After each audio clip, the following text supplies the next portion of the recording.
bunkers as well as expansions, and how many combat units is enough to get done what needs to be done.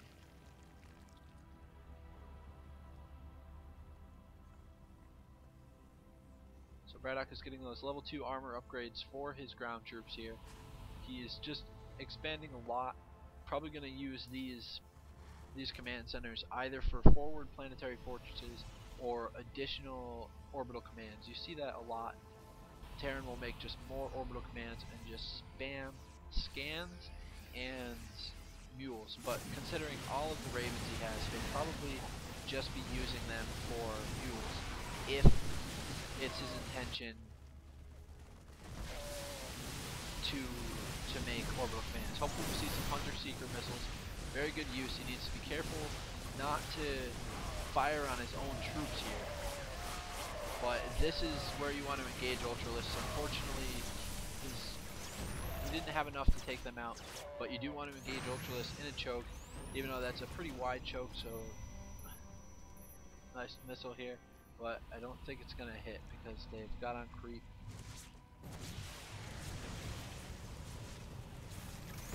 Boom, that was pretty cool. It looks like they don't wear out. Just using this as a little bit of a distraction, and he is making just a wall of planetary fortress and missile turrets here. This is really cool to see. We've got the siege tanks. This is going to be very, very difficult to break. He's going to need to move around and attack at his expansions at his weak points because he can't go through the front. If he tries to break through this front, he is just going to get torn apart. These Ultralists, their pathing is going to get all screwed up trying to run through here. And even with air units, the missile turrets, while they're not going to stop air units, they're definitely going to help deter them. And we're just seeing lots and lots of planetary fortresses here, which is great. I mean, planetary fortress is such an incredible unit, even when you don't tie in SCV repair to it. Just by itself, so great that you can just take those extra minerals. But he does need to be a little careful not to invest too heavily in these. Maybe like one more over here, possibly. But I think this is a pretty decent amount here to get done what he wants to get done. Now we do have brood lords. That's nice to see, you know, with all this higher tech here. More hunter-seeker missiles going down.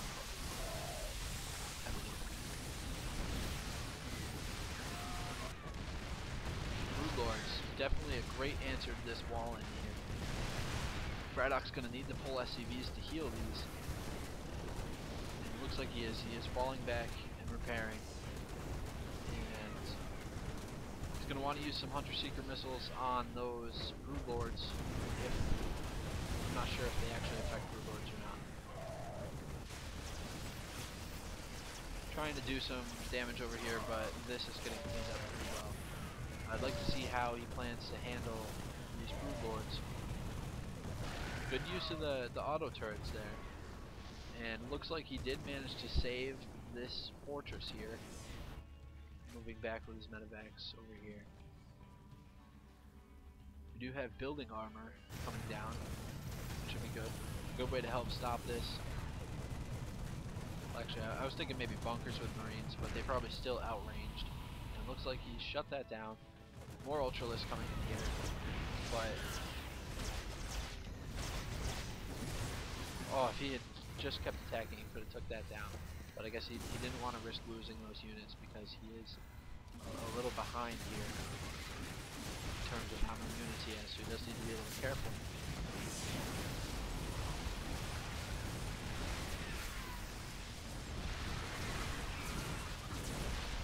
Good usage of tanks there. You do have a bit of an attack in here. Overlord drop, just dropping in some speed links. Did take down the refinery, but it was already mined out, so no big loss there. You do have the Ultras moving in. Looks like they took out that planetary fortress, taking out this one. So it looks like a little miss micro there. You did get the Vikings in response to those brood lords. Now hopefully BratOK notices this and repairs, but he does not. He loses his gold at Expo. This could end up being pretty bad for BratOK. He is forced to pull back because he's lost that advantage of position. He's going to be doing some long distance gold mining, and it's really not that long, but obviously quite a bit longer than having the fortress right there. So just moving around with this air force here, so he definitely does have air superiority, but Dragon is just going back to his Ultralisks and Hydras, and just a very healthy composition. I like seeing this. No, not one or two units, just a good amount, and this is on both sides. It's just very nice to see. Good fungal growths down here, allowing the Ultralisk to move in and just decimate this ground force here. Very good. These siege tanks aren't going to be enough for these Ultras. The Ultras are going to clean up house here. And it's starting to look pretty bad for Bratok here. Quite a lot of Ravens, and they don't have enough energy to do much. He really shouldn't have landed that, because it's just going to get picked off here. And these SCVs are going to start getting picked off.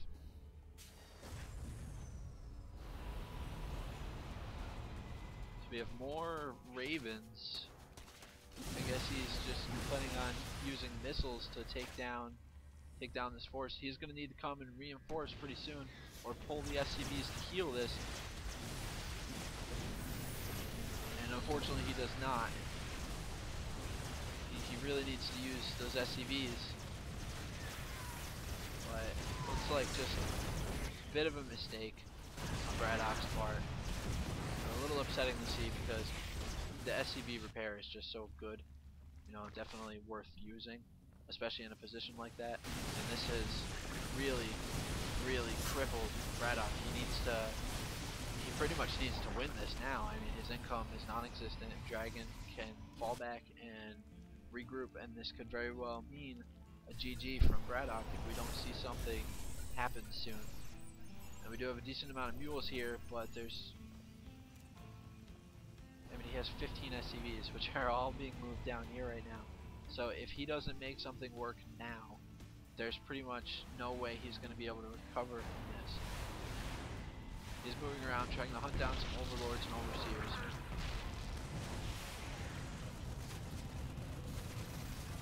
But I don't see what he's going to be able to do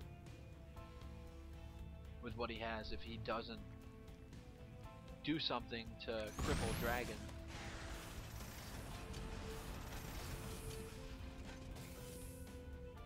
But we will see. This is all he has. So he really needs to figure out a way to make this work. And Dragon's just getting more Ultralisks. And the Ultras are just going to wipe out this ground force. And really, I think he invested a little bit too much in these Ravens.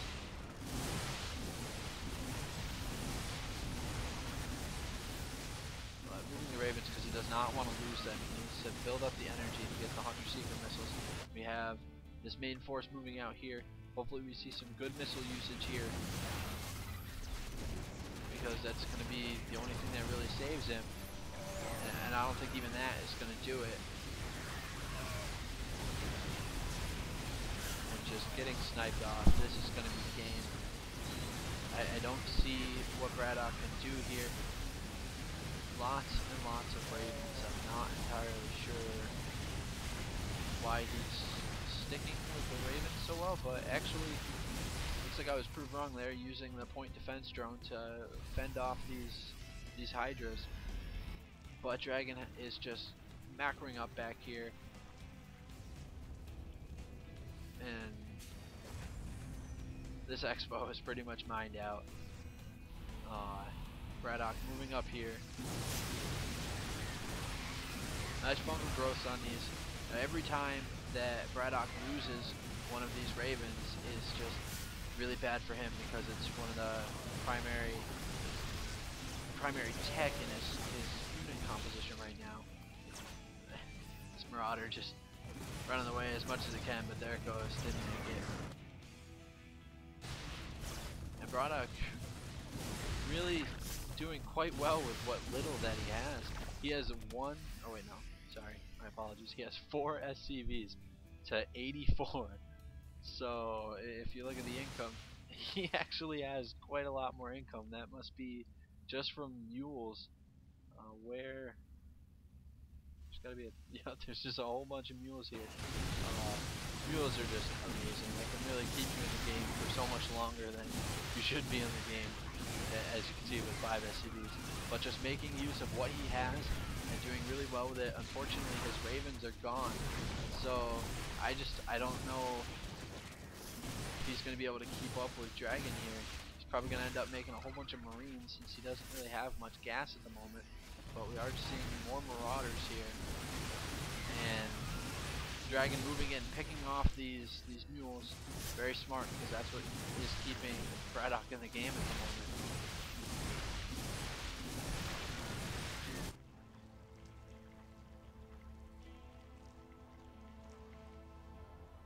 So this hatchery up here is very important, and it looks like this was taken down yet again, and I failed to see that. So hopefully BratOK can come in and try and take down this hatchery, because this is providing Dragon with a lot of his income at the moment. So if he can manage to take this down, hopefully we see some Hunter Seeker missiles into the drones there. But instead we're just seeing some turrets. It's a little more of a deterrent than anything. But BratOK is hanging on very well, and it's a little hard to say who's going to win this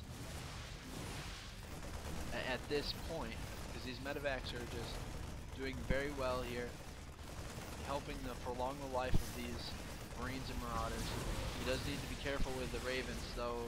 Point defense drone helping a lot against these Hydralisks, really cutting down their DPS and allowing him to do the damage he needs to do before he dies. So this is starting to look pretty good for BratOK at the moment. Managing to take down that hatch, a very important kill.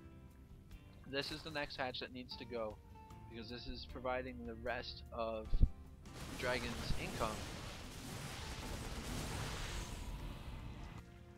And Dragon's force is looking pretty sparse here. So this has become a very close game, and hopefully BratOK doesn't just sit back. I hope he moves out to this position and continues to do as much damage as he can do, because the game is so close right now. He can't let Dragon gain any type of advantage. He needs to maintain what he has, killing off these creep tumors, dropping the point defense drone,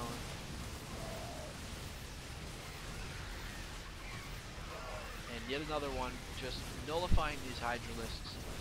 Excellent usage there.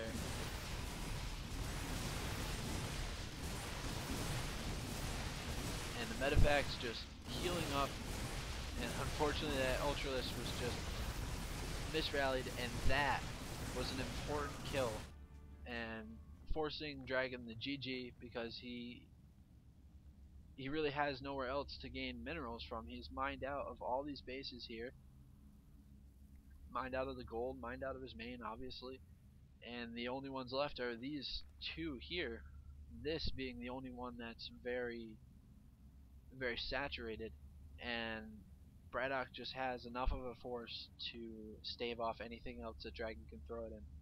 So that was a very good game, if you ask me. Well played.